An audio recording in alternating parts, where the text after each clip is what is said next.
नमस्कार दोस्तों, मेरे चैनल में आपका हार्दिक स्वागत है।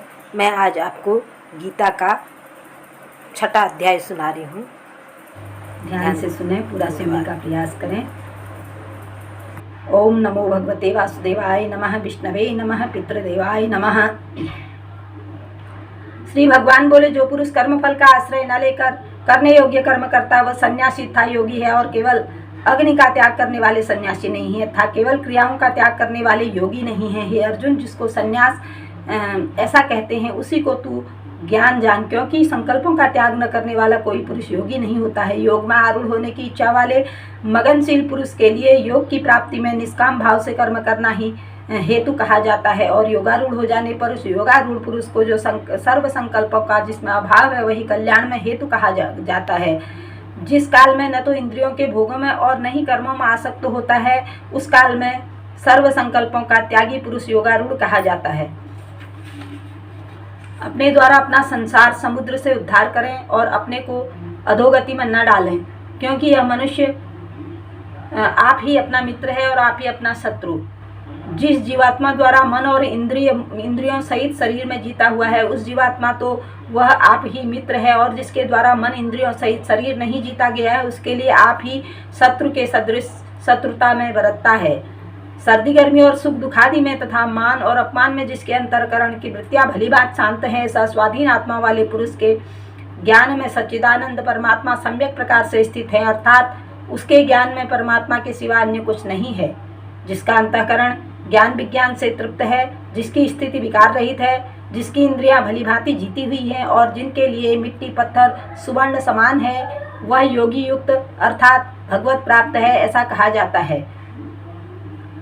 शुद्ध मृत्यु बैरी उदासीन मध्यस्थ द्वेष और बंधुगणों में धर्मात्माओं में और पापियों में भी समान भाव रखने वाला अत्यंत श्रेष्ठ है। मन और इंद्रियों सहित शरीर को बस में रखने वाला आशा रहित और संग्रह रहित योगी अकेला ही एकांत स्थान में स्थित होकर आत्मा को निरंतर परमात्मा में लगावे।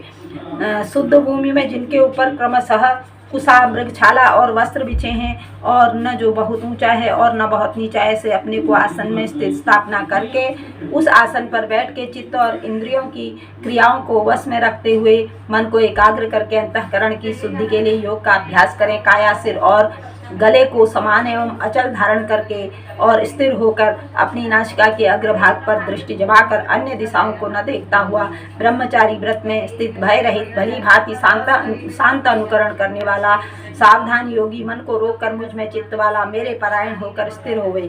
वश में किए हुए मन वाला योगी इस प्रकार से आत्मा को निरंतर मुझ परमेश्वर के स्वरूप में लगाता हुआ मुझ में रहने वाली परमानंद की पराकाष्ठा शांति को प्राप्त होता है। हे अर्जुन, यह योग न तो बहुत खाने वाला है, न बिल्कुल न खाने वाला, और बहुत सहन करने के स्वभाव वाला, और न सदा जागने वाले का ही सिद्ध होता है। दुखों का नाश करने वाला योग तो यथा योग्य आहार विहार करने वाले कर्मों में यथा योग्य चेष्टा करने वाले तथा यथा योग्य सोने तथा जागने का सिद्ध होता है।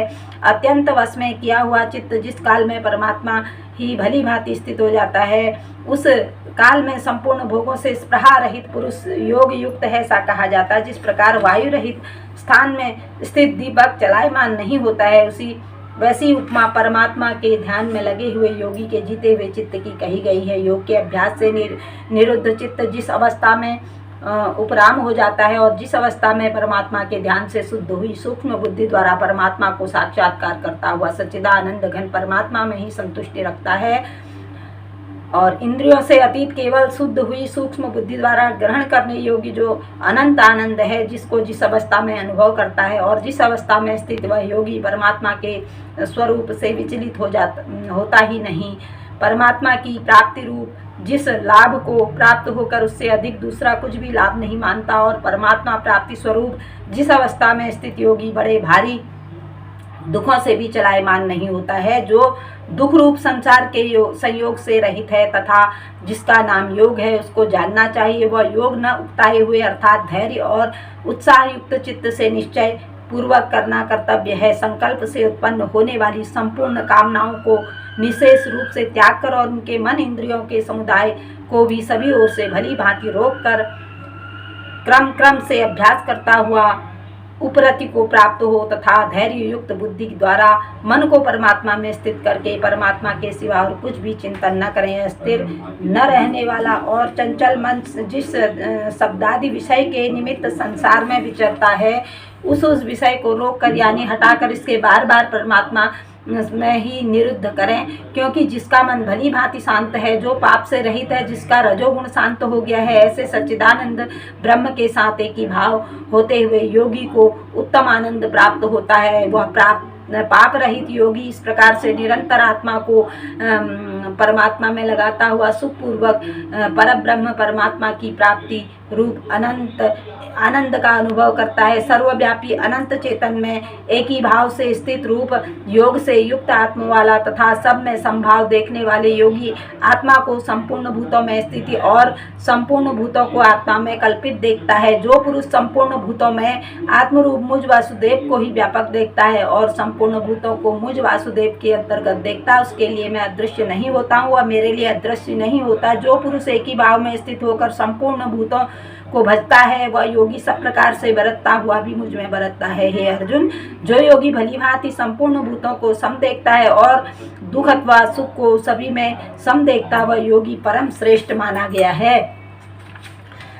अर्जुन बोले, हे मधुसूदन, जो यह योग अपने संभाव से कहा है, मैं चंचल होने से मैं नित्य स्थिति को नहीं देखता हूँ, क्योंकि हे श्री कृष्ण, यह मन बड़ा चंचल प्रमथन स्वभाव वाला बड़ा दृढ़ और बलवान है, इसलिए उसका वश में करना वायु को रोकने की भांति अत्यंत दुष्कर है। भगवान बोले, हे महाबाहो, निस्संदेह मन चंचल कठिनता से वश में होने वाला है, परंतु हे कुंती पुत्र अर्जुन, यह अभ्यास और वैराग्य से वश में होता है।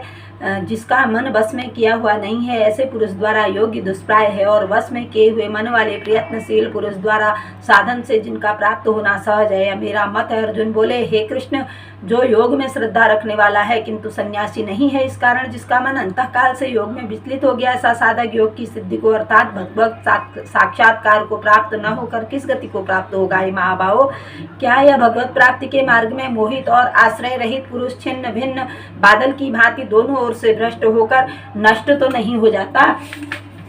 हे श्री कृष्ण, मेरे इस संशय को संपूर्ण रूप से छेदन करके अपने लिए ही आपके ही योग्य है, क्योंकि आपके सिवा दूसरा इस संशय को छेदन करने वाला मिलना कठिन है। तब भगवान बोले, हे पार्थ, उस पुरुष का न तो इस लोक में नाश होता है न परलोक में ही।